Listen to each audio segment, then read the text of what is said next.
right? But that's what's wrong with our education system. We teach children to learn things the easy way. Right. And then they grow up looking for the easy way. And the only way you can get an A or excel in this world is if you get that A by memorizing what someone has told you.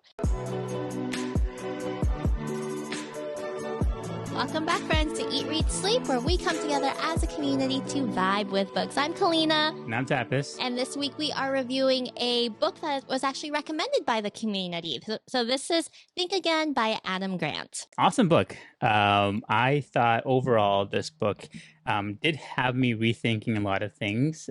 There were parts in there where I felt... Think again. Yes, I had to think again about my actions.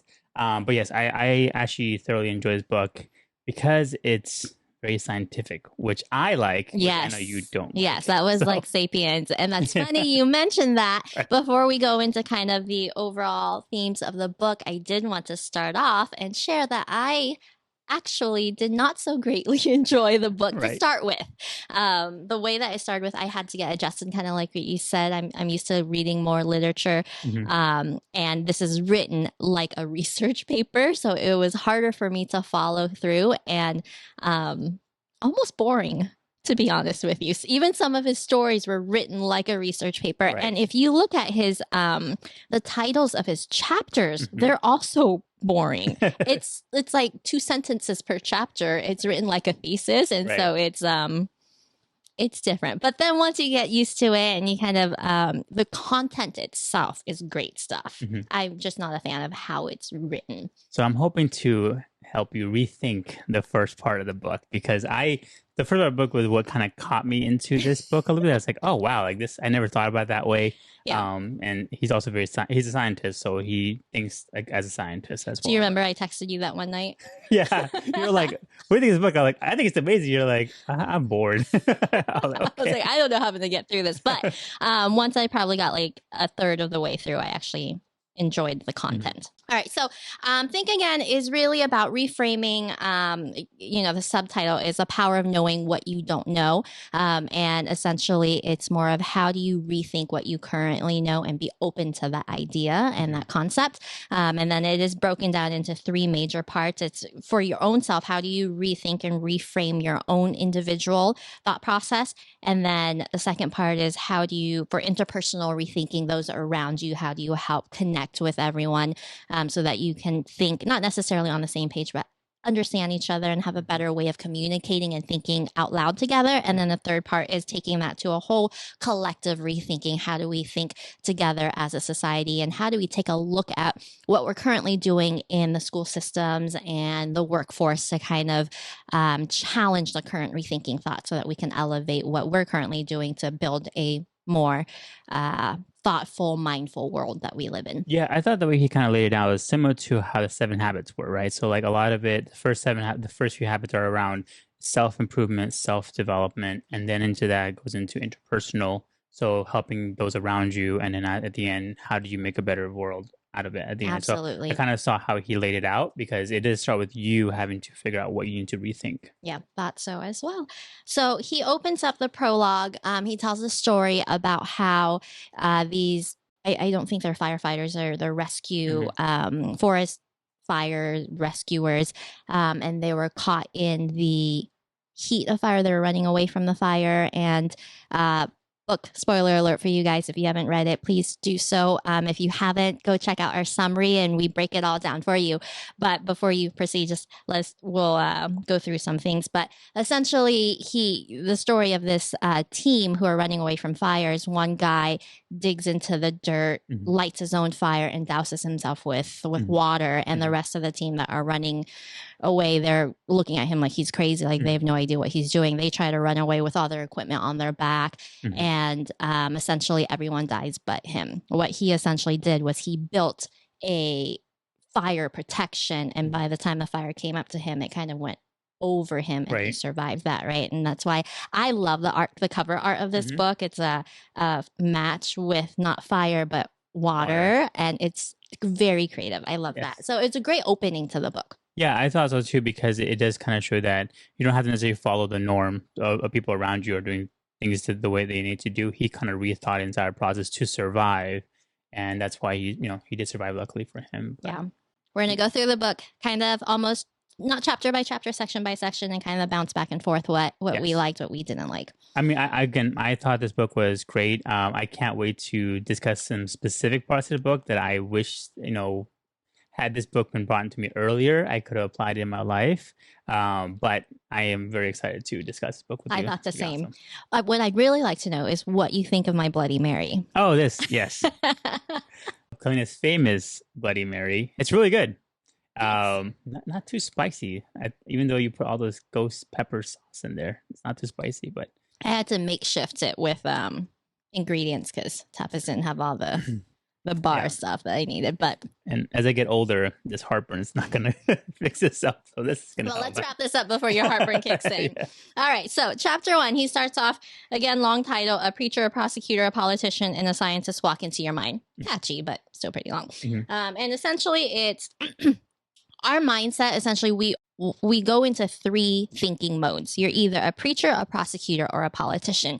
And the preacher is pretty much someone that preaches, tells people everything. They're the know-it-all, essentially. I felt very seen during this part because as we went through, I was like, oh yeah, I'm definitely the preacher, right? And when I was working, that's all I did. I was a preacher because I didn't know any better.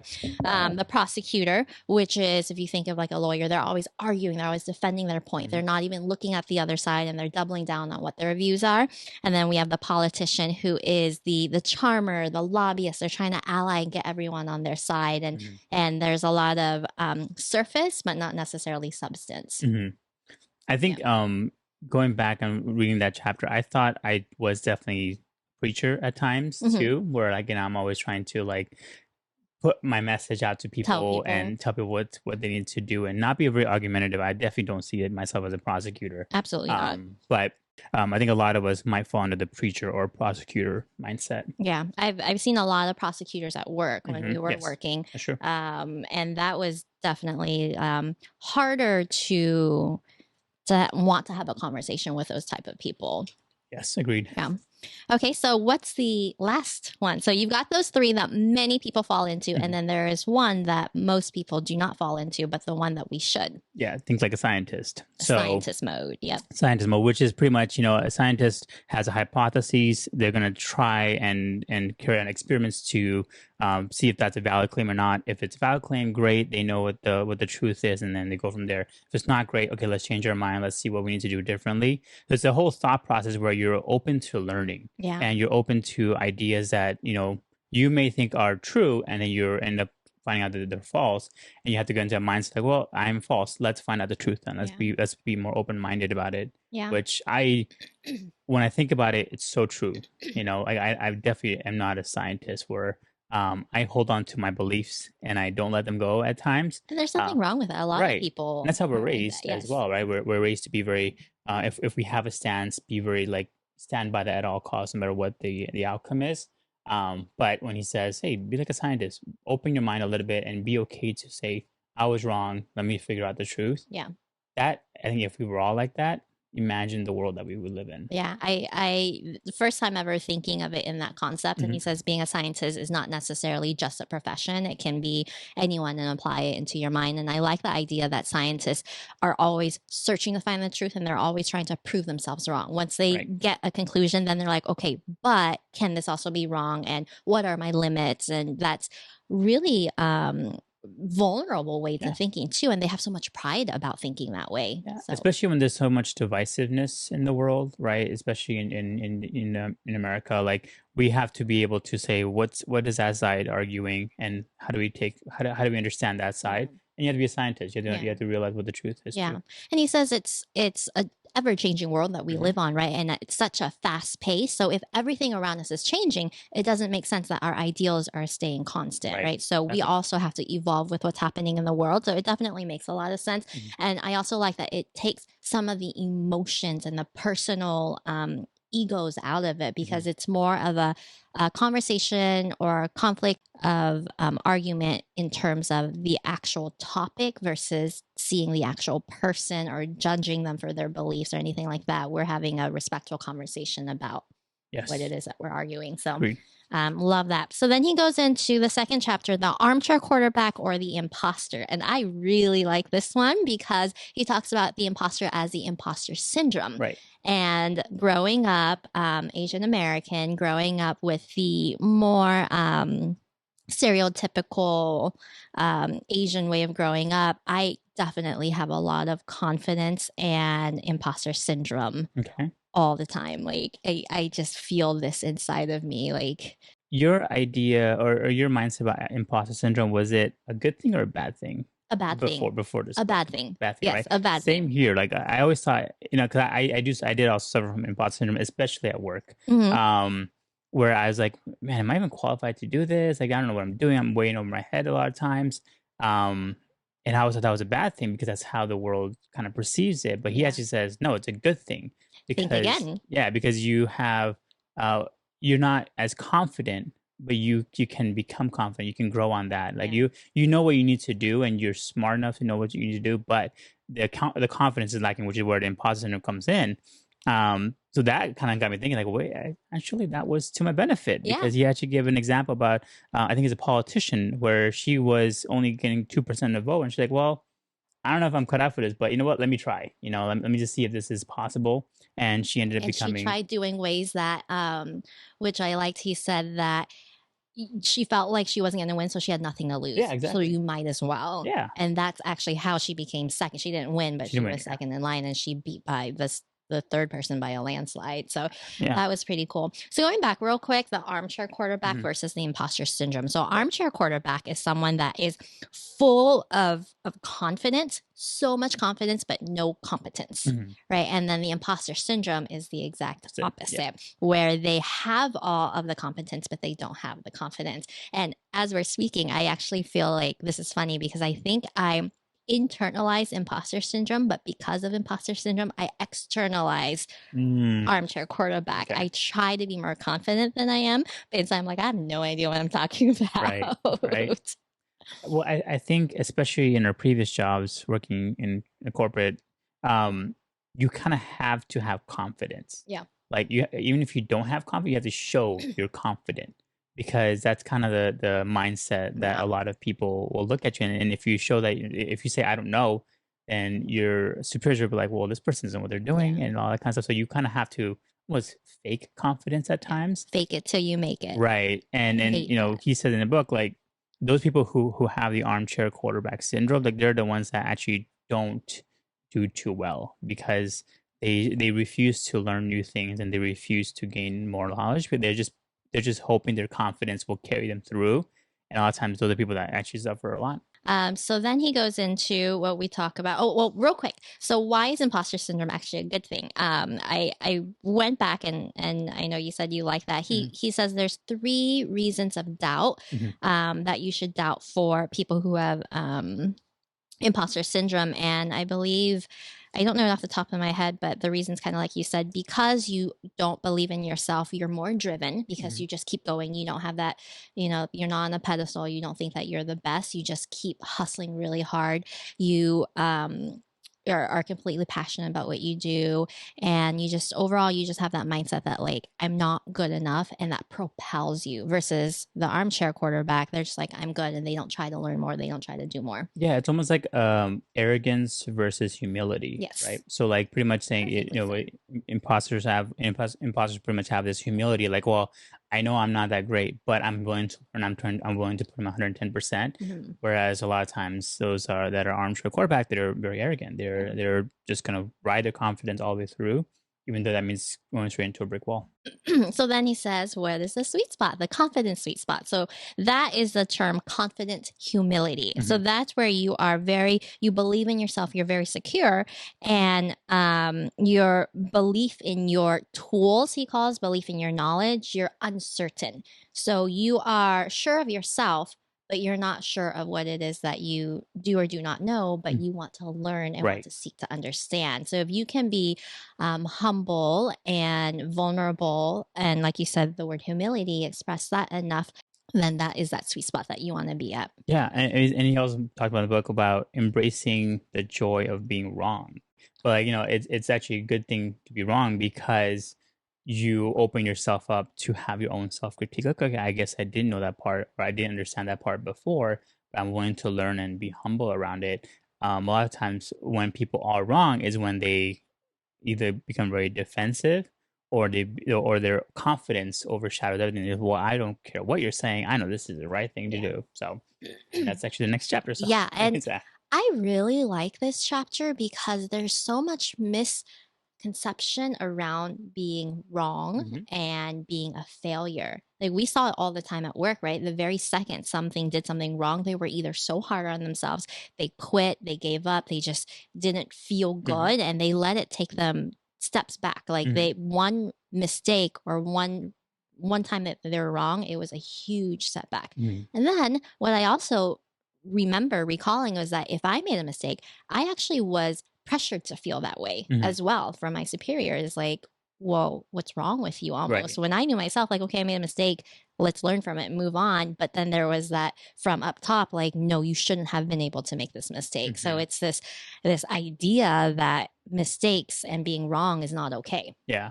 I think that's something I wish I had learned when we were working, because that was kind of the thing where I always kind of felt like I felt unhappy with my job sometimes because of that, because I felt like I didn't know what I was doing, and then I was being judged by others, whether it's my peers or people that work for me or the people I work for. I always felt like, well, I need to always be right, which is why I don't know if you remember, but I used to be that analytical person. I knew all of the steps inside and out before everything, and because I was trying to show my confidence. I'm not the most like vocal person like you were, but I was definitely very much about like, hey, well, if there's a direction, I'm going to learn that whole project inside and out, because I'm going to need to know so I can show my superiors that I know what I'm doing. Well, it was that term subject matter expert, right? That was always, oh, are you the SME? Are you the subject matter expert of this, SME of everything? And it was like you had to be that way. And then, but at the same time, I remember when it was my own people that worked for me and they didn't know, I actually was okay with that. Like I would say, thank you for telling me that you didn't know, because this way I can help you. Yeah. Like I actually appreciated it. So I think, me having that mindset also should have gave me that confidence to say, well, I can tell my boss, I don't know, but I'm going to learn, and I'm going to figure it out. But I guess I didn't do that as much as I should have. He mentions that at the end of the book when he goes into the corporate and workforce, and he talks about that's why people shut down and that's why companies fail, because these their employees are forced to hide their mistakes. They don't want to admit that they did wrong, and so they end up churning out products that are absolute failures because along the way they weren't allowed to say hey and learn from it. They just kept going on with the mistakes so that no one saw that they were wrong. And then within this chapter, he talks about one thing that I really, really like here, the attachment issue, because it reminded me of our last book, Think Like a Monk with Jay Shetty, and about how all of our fears and negativities, insecurity, it's all because of attachment, and the cure to all of that is detachment. And so he talks about detaching yourself from, being that emotion of being wrong, but also detaching yourself from who you are. So who you are now versus who you are a year ago, 2 years or 3 years ago, like, have you grown and are you a different person? And this visual, okay, I'm going to tell you guys, I do not like any of the visuals in this book. You didn't like the little jokes, the comic strips and everything? Those are fine. Okay. It felt more like this research paper, and then he's like, I need something to make it not look like a research paper. Can someone put something in here?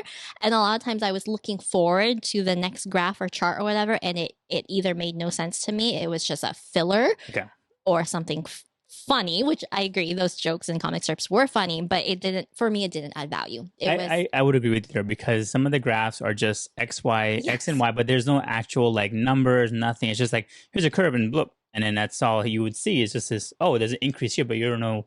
If you're gonna argue as a scientist, you're gonna have to provide actual factual increases, not just have a hypothetical. Yeah, I thought the pictures were a waste of time in this book, to be honest. But this one I did appreciate, because this brought to me, it illustrated for me like who you are presently. So it's if who you are now is the same as the person that you were before, then you really have no growth, or you're not learning anything. And then as the times pass, like if you're completely two separate circles, then that is an indication that you are growing, you are learning, and you are evolving. And there's a quote in here from the Bridgewater founder, Ray Dalio, if you don't look back at yourself and think, wow, how stupid was I a year ago, then you must not have learned much in that year. And I think that's something that we all need to embrace. Like, we all just need to be like, damn, I was so dumb. I need to learn every single day. How can I be better, 1% better every single day? And that's the strategy for growth. Is it's going to be a slow process, but you have to have that internal voice that says, I need to get better at every single turn. The Yoda Effect. I'm going to mention that because my baby girl loves Baby Yoda. You must unlearn what you have learned. And I think this is kind of like the groundbreaking part of the book. It's pretty much saying, hey, everything that you know, challenge it. It's no longer the same. It doesn't have to be the same, and just learn from that and try something else. I love that, because that's the whole purpose of the rethinking process, right? So you rethink everything you know, and he does provide a lot of examples around even classrooms where they're doing their subjects differently, and he kind of goes back and forth between those two. I love it because it is something that you need to constantly remind yourself as well, that you need to think differently or rethink what you already know. So let's go in the Good Fight Club. A couple of things he talks about: different types of people, the people pleaser. So which one? Don't agree to disagree. Right. And which one do you think I am? Oh, you're definitely a people pleaser. Definitely, you are agreeable. Very agreeable. Very, very agreeable. I agree with that. And what was the other one? Yeah, what are the other ones? So it's just, you're either agreeable or you're disagreeable. So you're disagreeable. I like this one because I tend to be disagreeable, and I always have like felt I couldn't help it, but I knew it wasn't great. Right. Right? But he paints this to think again and says disagreeable people actually care enough to help you think differently. Right. And so I was like, oh, shining star Kalina. Are you sure you like the first part of the book? Because this is all you. You seem to be enjoying all this part. Not that I didn't like it. I like the content, just how it's written. Okay. It's a research paper, and it's hard for me to follow. Okay, I'll give you that. But yes, in terms of agreeable versus disagreeable, he does say that disagreeable, they do challenge your mindset, and even though they're the most vocal, sometimes they actually do provide a lot of good insight, especially when you're working in a large team. You want disagreeable people on your team, because if you have just people just saying yes boss, no boss, or yes sir, no sir, whatever, you want to make sure that you have somebody that's always gonna push back. You need that pushback. Yeah, he says if you surround yourself with agreeable people, you're only surrounding yourself with people saying things that you want to hear, and therefore you don't grow from that. Yeah. And so he says disagreeable people, they give the critical feedback we might not want to hear, but we need to hear. Yeah. You're smiling like you have something you want to say. It's reminding me like of when you and I were working together, and whenever we were going in a conference call and our boss is going or something, like as soon as I see Kalina going, I have a question. As soon as I hear that, I'm like, oh, this is going to be good. What's going to happen this time? And you just know. And then it was always shut down. The boss was always like, what are you talking about? Like, no. But she had a completely different idea of what the boss was talking about, but it made sense. It was always fun to see because you were that disagreeable person, which you need. It always made me feel like I wasn't thinking the right way. Like every time that I would think about something from a different perspective, it's not what either our boss saw or our peers saw. And then I questioned myself. I was like, wait, am I not understanding this? Like they see something completely different. And then whatever my question is, it was made for me to feel dumb. And then so I was like, okay, well, I guess I just don't want to think anymore. Well, I mean, a few months later, it turned out that it's the opposite. You were the one that actually had the right idea.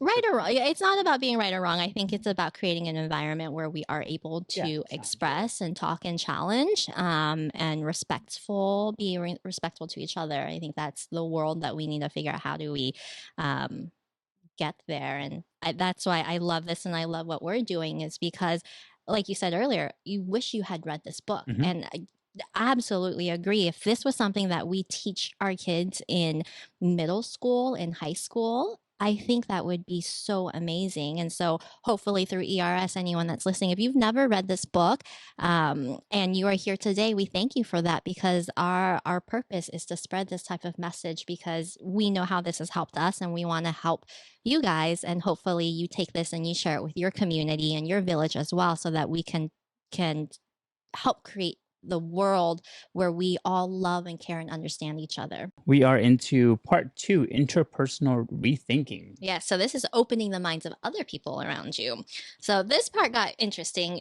This chapter dances with foes. He goes into the debate story where he meets this really young Harish, is he pretty young debater, and he's debating against Deborah. And even though Deborah brings up all of these great points and facts and anything else, Harish ends up actually convincing people otherwise. Yeah. I absolutely enjoyed the heck out of that debate part. Yes, especially me too. the twist at the end. Yes. Right. So again, for those who haven't read it, this is going to be a spoiler, but it goes into it pretty quickly. Deborah is actually a computer program, right? It's an AI that was generated to argue against what was his name? Harish, right? Harish. And Harish, Deborah, obviously she's an AI, so she has access to all these stats and everything like that. And people initially were saying, "Oh, Deborah has no chance against Harish." And then midway through, he says, "Wait, I think Deborah's going to win because she's providing all these good context and all this kind of thing and all these good stats that make sense." But then Harish goes back and he provides a more interpersonal answers and how it can actually affect us as a whole. And it's such a cool concept to read about. And you can see how people's who have an open mindset, they will rethink how they are getting the knowledge as they go along. So people were saying, "Oh, he's gonna win. Oh no, she's gonna win. Oh, she's gonna," like that whole shift in mindset was amazing to see. Yeah. The one concept that I took away from here is that the reason Harish was so compelling was that he didn't spew out 10 different stats and reasonings. He stuck to his 2 core main points and shared that. And because Adam Grant says that the more information you give, you can dilute your confidence and you dilute your message, because what happens is if you just have, you may have like 10 really great points, but if you have one mediocre or weaker point within those 10, people will see that and it will pretty much abolish your entire point. Yeah, and I love watching debates. I love watching people debate on TV or whether it's on YouTube and all that kind of stuff. And I always kind of notice as I was reading that book, I noticed that the people that I really look up to when it comes to debating, they always are providing that one stat or one main topic that they focus on instead of just spewing a million of them. And the ones that do spew a million of stats, they over time become they look less confident because they're just a stat machine, but there's no actual context behind why that one stat was so important. Yeah. So he says here, a single line of argument feels like a conversation. Multiple lines of argument can become an onslaught. And that's what happens. You start to lose your audience and it no longer becomes a back and forth conversation. It just becomes almost like prosecutor mode. I'm just telling you why you're wrong and why I'm right. So I really, really enjoyed it a lot. And he does bring up a lot of good points around how you want to argue with people, right? So you want to make sure that you're not just arguing, you're not being personal first and foremost, right? You want to argue the main point and stick with it and not get into the personal side of it or personal characteristics. And he also does talk about like, you have to be open to be an active listener. He said listening is a part of the whole argument too. You have to make sure that you're understanding what they're saying, because then you can find out where you were wrong or where they may be misunderstanding you. Yeah. And then the last part I would like, in which I've started to implement this on my day to day, which is what can I show you that will make you change your mind? I like that. I like that a lot because a lot of times I'm fighting against somebody or if I'm arguing with somebody, whether it's my wife or whoever, my friends, like I'm just trying to I'm getting more amped up as the argument's not going well for me. And if I just say, what can I tell you to see my side of it or to get you to understand or change your mind? Once you establish that, then people are gonna be open. Yeah. Because then they're providing you the concept of the open gate, like saying, hey, you know what? This is what you can tell me. And if it's correct, I'm gonna change my mind because you're correct. That was such a cool concept for me. Yeah. I took a lot from that. The rest of this entire section kind of goes through, I like this part. It teaches you essentially how to have a conversation with someone that is not seeing eye to eye with you. And he starts off, there's this pyramid on here. I don't like this table of how it's written, but because all the stuff in the middle, it's hard to really put together. But Mhm. he does say in here that name calling is the absolute Right. lowest form of conversation. And as Yes. soon as you name call and you say something to someone, you're attacking them, and that closes the conversation. So if you say anything to the other person, just know that that is the end of the conversation. No one's going to be able to hear you. But I feel like, especially on social media, that's the most common thing that I see. Like, why do you think that is? Why do we resort I mean, to it's something that we don't know any better. We've never really had to rethink, right? Growing up, you kids tease each other, they call each other names on the playground. We carry Mhm. that with us, and then because we don't know, we're so prideful in being right.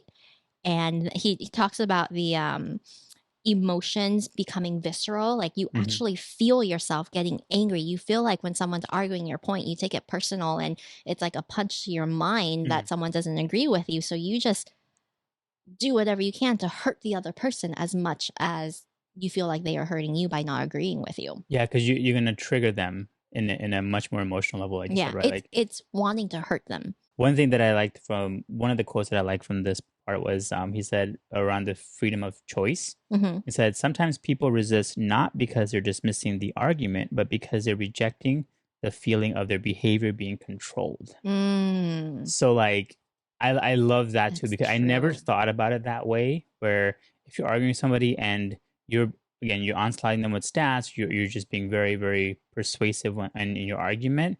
They'll just reject you because you're saying you're thinking for me. I don't want that choice. I mean I don't want you to think for me. I want you to help me understand why I'm incorrect and help and walk through it. Versus if I just tell you, Cal, you're just doing this wrong. This is why it's incorrect. Right. You're not giving my freedom of choice, Yeah. which I never thought about that way until I read this book. And that's one of the things that I have. And I'm like, oh my God, that is so true because Yeah. I've seen myself do that as well. I really like this part. He starts off like you mentioned earlier, like when you go into a conversation, first and foremost, it's, hey, are you opening to having a debate about this? Hmm. Like, do you want to talk about this? And then what are your feelings on this topic? And just like you said, it's a lot of asking questions about that central point versus about the person being Hmm. wrong, asking questions like you said, is there any way that you could see this differently? What would make you think Hmm. differently? Yep. And then you open that dialogue, and then you shift and give the power to the other person so that they don't lose that control that you're mentioning. So Yeah. this part of the book, he goes into a lot of other tactics to have a great arguing conversation, although I don't think it should be called arguing. It's more of a productive Right. debate, right? He says a debate is not a war. And I Right. think that's what happens That's is true. people go into conversation and think it's a war of, when you have a war, you have a winner and a loser. And that's not necessarily what this is. You don't walk away with, I win. You walk away with, oh, I learned something. Can I think about this differently? Vaccine whisperers and mild mannered interrogators. That was good. It was such a long title. I don't even know what this chapter is about. It's about the mom who didn't want to give the daughter the measles vaccine, and the nurse was like, "Well, are you gonna take it or no?" And it's like, "Well, we're gonna have to call the vaccine whisperer," and he would come in to just kind of understand, listen to the mom. Why is she wanting to not vaccinate? What was the reason behind it? They got to the root of, well, she's just scared because she's not sure if the vaccine is gonna help the kid or not, and there's always and he also says and the whisperer says that it's not that he thinks a mom doesn't care about the child. He knows a mom loves the Yes, child, that was a great right? point. Like, and that's what I think I also struggle with as well as a pharmacist. Whenever I would see people say no to the vaccine, and I'm asking them, I'm assuming, well, you just don't care about yourself. No, they do care about themselves a lot and their kids and their family, but they also don't want to just inject themselves into something else that they don't know because that might also harm them as well. Right. And he found that root cause and then would help kind of guide them and give them studies and give them all these learnings. And eventually, she was able to vaccinate her Yeah. kids. But it's such a cool thing because he didn't do anything mind blowing. He didn't do any kind of psychology test, whatever. It was just more like I just went in there to talk to that person. I had a conversation. I listened to what they had to say. I listened to the mom's concerns, and then I helped them Yeah. make it. And I never told them this is what you have to do. I just kind of helped them and say, hey, you know what? It's okay if you don't want to You get back to me. decide what you decide. want. Take as much time as you want. It's fine. Yeah. He goes to that motivation through interviewing, and he says the techniques, the 3 key techniques for motivational interviewing or just talking to someone really is first, asking open-ended questions. Second, engaging in reflective listening, which I think a lot of people have, myself included, a really hard time doing because you're always thinking what the next person, what you're going to say next in response to what they're doing. And then the third part is affirming the person's desire and ability to change, right? Because if they don't even want to hear your side of the story and they don't want, then there's no point having the conversation, right? Like, are you open to this? Can we have a conversation about this? And if they're like, no, then that's the end of it. Yeah. I always I think I always tell you too, but I think of Obama whenever I'm having to listen in an argument because he always processes it, takes his time, and then says it. And then you're also really good at processing because there will be times processing where I would have a whole thing. I would have a whole conversation with Cal, and then at the end she would just look at me all blank, just like, I'm like, did you listen to anything I said? She's like, I'm processing, okay? And I'm like, okay, all right, I got it. Okay. I'm thinking about what you're saying. I just don't think fast enough. And that's actually a good skill because you have to think about what was just said, not just like what I do, which is I'm already thinking what I want to say to counter your argument, which I should not be doing because then I'm missing on what you're actually trying to tell me. Yeah. Well, I've learned, my best friend Susan, she always says, like, you can't just stare at people, Kalina. At the end of a conversation, you have to let them know that you're either thinking or you'll get back to them, because when you don't say anything, they just don't know. The other part, listening well is more than a matter of talking less. It's a set of skills in asking and responding, right? Showing more interest. And that's really how you gain the other side's interest in what you have to say, because you genuinely show that you want to hear them. And again, it's all about that power and that control. He also goes through very almost common sense, but we don't see it often. The practice of respecting someone, expression of care. He talks about how it's been thought in the past that when you go into a conversation, it's best to keep emotions out of it, which is true in terms of personal emotions, but if you come to the table with vulnerability and talk about why you care about something, why you're passionate about something, how something makes you feel, it actually opens up the other side as well. And the person ends up trusting you more. And when you can gain someone's trust, back to Brene Brown, right? You can only have trust if you can have vulnerability, and it's that circle. You can have vulnerability if you have if you have trust. So if you can't garner that in a relationship or in a conversation, then conversation is going to dead end, because they have to be able to trust you, and you have to be able to open up. Yeah, I mean, how many times have we had a conversation with other people where you just you can tell that they're just there to just argue the point, and they're not going to put their emotional side. You're putting your emotional side into it, but they're not, and you're just like, well, you can't have the connection. The vibes just aren't there. That I'm glad you mentioned that connection and that vibe, because if you connection, vibe, all of that, it boils down to trust and how you bond with that person, right? So that person that you're talking about, if they had all the best points and they even made sense, you still wouldn't want to listen to them or hear them, and you walk away like, this guy, like, whatever, because you don't trust them. And you'll find something else to invalidate his point. Like, oh my gosh, why would you trust someone that's wearing a blue shirt today? Like something petty like that. But that's why that trust and that vulnerability is so important. And we don't see a lot of that in large corporates and in workforces, right? We're starting to see all of that come to life, especially with Brene Brown coming into the conversation in the last several years. But that and then books like this is definitely something that we need to see more of, and that goes into the third part of the book, the collective rethinking. Yes, my favorite part of the book.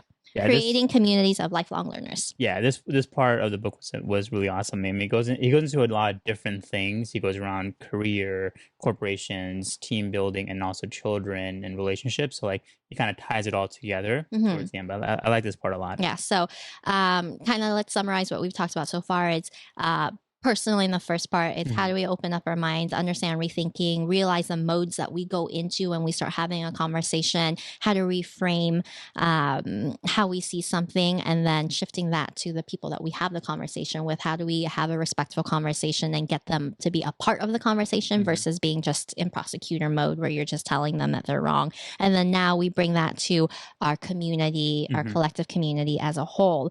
So I want to go into talking about schools. Yes. because I have a 5-year-old and a 3-year-old, and Thea is 6. So they're kind of at that age now where what we say, how we model conversations, it's so, so critical. But yet they're going to school in a system that may not be facilitating the right type of conversations that our children need to have. And why is that? I think a lot of the parents are so focused on the tradition of how everything is done, and the straightforwardness, right? When you're young, you pick a career. What do you want to be? I want to be a doctor. Or sometimes parents will say, I want you to be a doctor. And that's it. That's all you're going to be. And so this is the path I'm going to pay for you. And you really limit your kids. I mean, he's talking about in the book, I believe is his cousin, that's a neurosurgeon, but he had multiple steps after high school. Like, I don't know if I want to do this. Oh well, we'll get it through. We're gonna push through it. And he says one of the worst things that's happened in our culture is grit. You want to just push through every single challenge you get. Just push, push, push, push, push. And so that, his cousin after high school, I don't know if I want to be whatever. I'm gonna push through it. Okay, he gets his bachelor's. I don't know if I want to do it. Whatever. Just keep going. Just kept on going, going, going. And then now towards the end, he's like, I never want to be a neurosurgeon. I don't know why I did that. And that kind of opened up my eyes, because for me, I want my daughter to like have just an open, whatever you want to be. One week she's like, I want to be a police officer. Great. I'm all about it. Yeah. Next week she's like, I want to be a princess. Great. Whatever you like, sweetheart. Like, I want to keep everything open for her. Yeah, I think reframing how we ask our children versus what do you want to be, because it's defining them and limiting them, like you said, into like, how do you want to help people when you grow up, right? That gets them into thinking like all these different jobs and roles that they can do, and not just jobs, but like beyond your job, what can you do outside of work to help people as well? Just kind of thinking and looking at things differently. So when he talks about schools in here, he talks about how the way that children are educated, and even up to universities and colleges, it's lectures, presentations, PowerPoints, docs, all of those. And when you're speaking at someone, they never get the chance to learn. They're retaining information, but that information is someone else's beliefs that maybe more than likely it is outdated, and it doesn't mean anything to them. The way that we have school now is we reward children for memorizing and regurgitating facts, quote, quote, facts, and then being able to, have the right answers versus having hands-on experience, versus learning, versus asking and questions and challenging what we currently know, for them to be in that rethinking mindset. It's just whatever we tell you, you must believe it. And that's why we are where we are today as adults, because going through school, we've been told to believe it and never question. In the book, he said that people, when they surveyed the people, they said that they prefer lectures over independent studying or group studying. Yes. However, the students that did the best were actually the ones that did it in the group. And why did they prefer lectures? Do you remember that? Oh, I think it was just because they just got it's the information. Easier. Yeah. It's easier. You sit there, someone's telling you the answer, and then you can take the test, but it doesn't retain. You don't understand anything, you don't learn anything, and you don't do as well. So he talks about the easy way is what we're used to. We sit here and we scroll through TikTok instead of learning what we're supposed to do. How do we achieve our dreams and our goals? We don't do it because it's not easy, right? But that's what's wrong with our education system. We teach children to learn things the easy way, right? And then they grow up looking for the easy way. And the only way you can get an A or excel in this world is if you get that A by memorizing what someone has told you, right? So you learn internally to do what you think you're supposed to do versus questioning and thinking on your own. Yeah. It's such a amazing concept. And I think that's something that after reading it, I definitely want to incorporate that as I'm teaching Thea to go through first grade. Like, I want her to learn to openly challenge herself and openly learn different ways of doing it, not just whatever is being taught. And I know that might be counterintuitive against what the teacher's trying to teach them, At the same time, I would want her and any kid to actually have that open mindset. Yeah. Like, Oh, you just said that right there. What the teachers want to teach them. So this is also where what's wrong with our school system. Our teachers are great, right? Like, don't get me on like how teachers are underfunded, how they need to have more respect, how they need higher pay, all of that stuff. But we also have teachers who have that mentality that I am the teacher, I am right, whatever I say goes, right? And the story that he tells in here of the teacher, Professor, is it Nozick? One of the best professors, because he says, I wanted to learn with my students. Every year his course is different because he actually doesn't really come up with it. He asks the students, what do you want to learn? What do you need to learn? How can we do this together? And that's what we need to help our teachers understand. And that's why this message is so important to spread, because there needs to be a change and a revolution in how we run an education system where it's not just teachers telling, it's we're all learning together, and we understand that that's a community that has to be built. He also calls this the dumbstruct effect, which I thought was quite funny. Adam Grant was pretty funny in this book. Sporadically, it's like sporadically. So you're reading researchers, oh funny, researchers, oh funny. So it's kind of like a back and forth. I really like that part. He where also will talk to you when he he'll actually say like, well, I don't know about that, or I argue against that. He actually will talk to the reader. That's cool. Yeah, sometimes. But the one funny part I thought was when he submitted a study for an anonymous peer review, and they wrote back and they're like, this is absolutely wrong. You should read something by Adam Grant. And he's like, dude, I am Adam Grant. I like that. That was funny. The last thing that I want to talk about the kids is on page 202 of Think Again, there's this butterfly picture that I just thought was amazing, because this is what's wrong with how our children are growing up. He talks about the first draft, the concept of not just believing what you think and you see the first time, but going back and redoing it, going back and asking questions, and asking not just yourself questions, but those around you, so that you can revise your thoughts.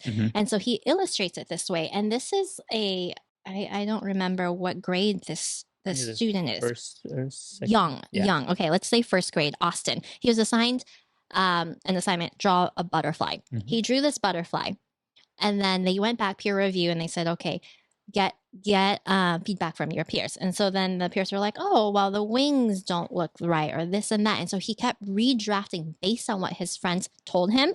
And he went from this butterfly, this cartoon character, to this realistic looking butterfly that I don't even think you and I can draw. Like, but that idea that you can redraft what you know based on asking more people around you and being open to that, and seeing the growth of the product and the final outcome is just amazing. And he said in the book, like they have to be okay with having a culture of confusion. So like pretty much when your peers give you that feedback, like that's what you should be seeking. Okay? Like, hey, help me improve this. How can I get better at this? Yeah. And everyone around you will help you with it. And if you just create that kind of culture of people helping each other, each one getting better one at a time, and being open to ask questions. Yeah.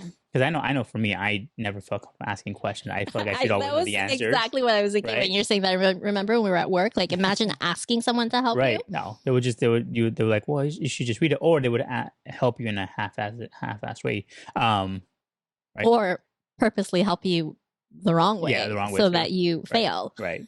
So I think it was such a cool thing, because you can see how the kids also want to help each other out too, and it starts that young. What I like about the story is that it's said that he's a young kid and his peers are also really young. So if you create that environment early on, it'll carry on for much longer versus trying to learn it later on. Yeah.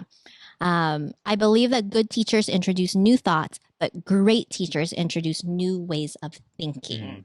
I love that. And then to close up this kids' school part, he says, ultimately, education is more than the information that we accumulate in our heads. It's the habits that we develop as we keep revising our drafts, and the skills we build to keep learning in life. So now we go down to the final chapter of this section, and it is, that's not the way we've always done it. Building cultures of learning at work.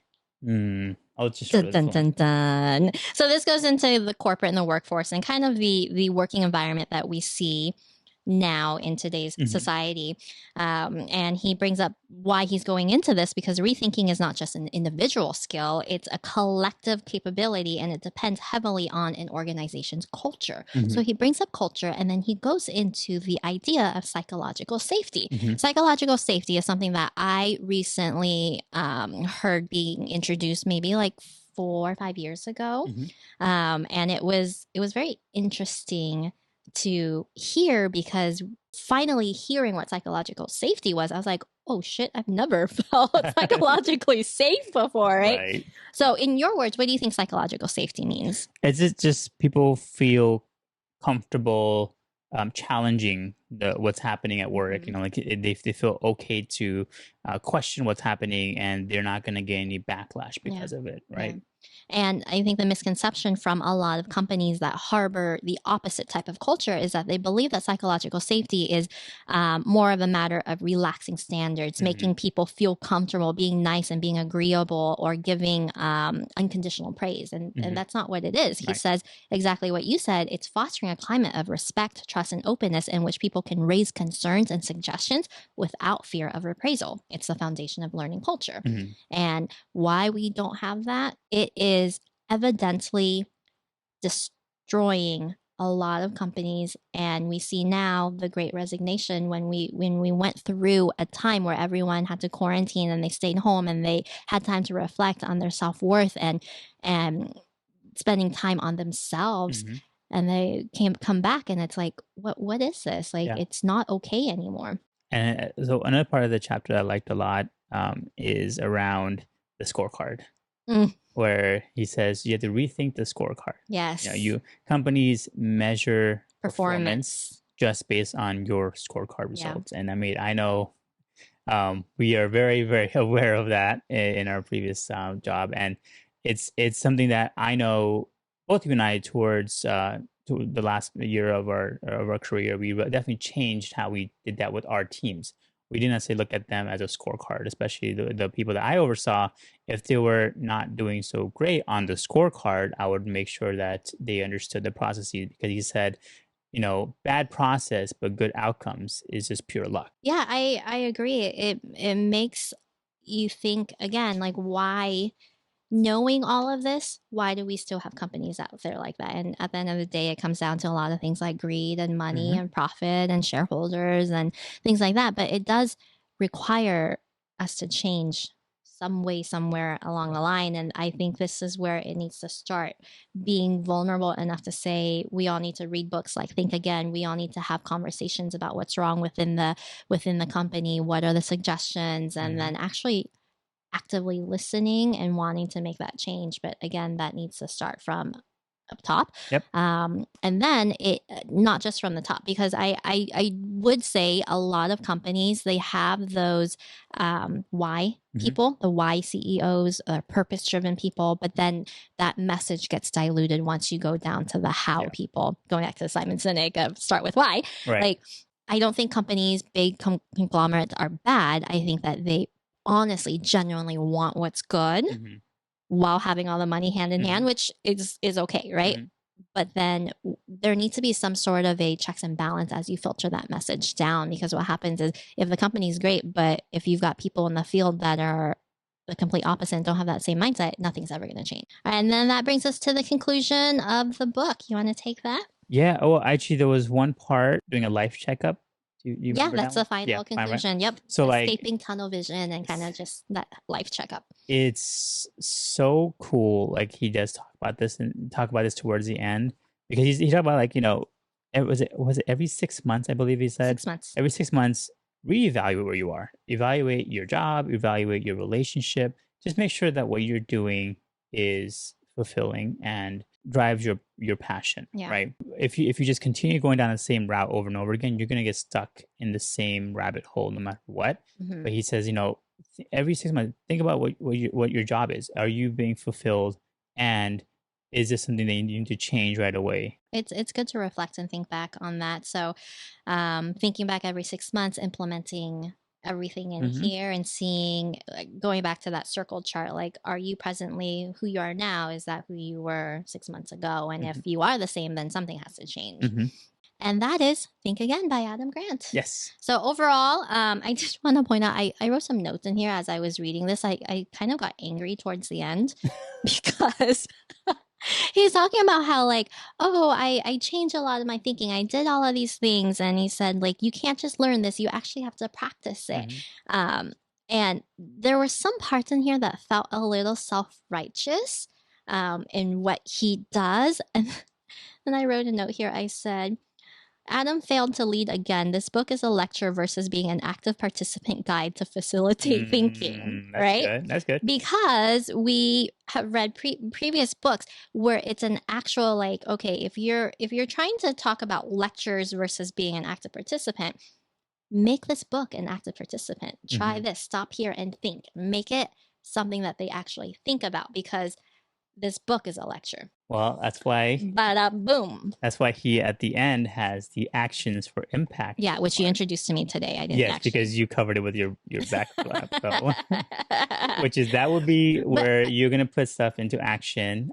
So I know. I appreciate that. I think it should have been throughout. So you're thinking like Jay Shetty did, right? Think like a monk. Yes, because you can't read everything and then do everything, right? It makes it more in practice when you're reading it, and then you're like, oh, these are the things that I can do, and then maybe stop there. Because the way that I see reading is not to read a whole book. So if you don't finish this entire book, you would have not seen this and not understood that there's things to do. Because a lot of people will just read to get that, and they don't read everything. Well, how many of the books that we've covered in our channel have actually, besides Things Like a Monk, have actually said, okay, pause, think about it, collect your thoughts, write it down in a book? I don't think every book should, but I think if you're preaching Think Again and you're preaching active participation, then you should illustrate active participation all the way through. You're thinking, and then at the end, you rethink about what just happened. This is where we're going to what Adam says not to do.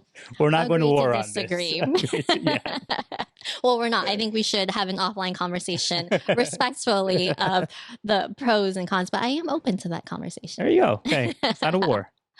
We'd love to hear what you guys think about that or any part of the book. This is Think Again by Adam Grant, and we thank you for joining us today in reading a book and having a conversation about knowledge and knowing what you don't know.